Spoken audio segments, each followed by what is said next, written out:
அறிந்து கொள்ளக்கூடாது. இப்படிப்பட்ட காரியம் நடவாதபடிக்கு பரியாசக்கார உட்கார இடத்துல உட்காரக்கூடாது. பரியாசமா பேசுற இடத்துல நம்மளுக்கு அங்க சேர்க்கிற இடம் உட்காரவே கூடாது. ஏன்னு சொன்னா அவங்ககிட்ட நல்ல வார்த்தைகளே வராது. பரியாசமான காரியங்கள், மற்றவங்களுக்கு பேசுகிற காரியங்கள் அங்க உண்மையான ஒரு கர்த்தருடைய பார்க்கலாம். கர்த்தருடைய பிள்ளைகள் இடத்துல நம்ம உட்கார்ந்து பேசுறோம்னு சொன்னா ஆலோசனை இருக்கும், ஜபத்தை குறித்தோ வேதத்தை குறித்தோ சபையை குறித்த பேசுகிற காரியங்கள் தான் காணப்படும். ஆனா நம்ம துன்மார்க்கங்களோட உட்கார்ந்து பரியாசக்கார உட்காரத்துல நம்ம உட்காரன்னு சொன்னா அது நல்லா இருக்காது. ஏன் நாங்க தேவையில்லாத காரியங்களை பேசுவாங்க, கர்த்தருக்கு பிரியமில்லாத காரியங்களை பேசுவாங்க. அது கர்த்தருக்கும் பிரியமா இருக்காது.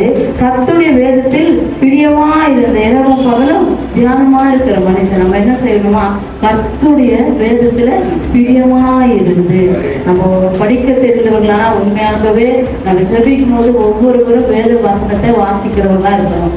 அது படித்திருக்கிறோம், நம்ம கர்த்தர் நல்ல ஞானத்தை கொடுத்திருக்கிறாரு.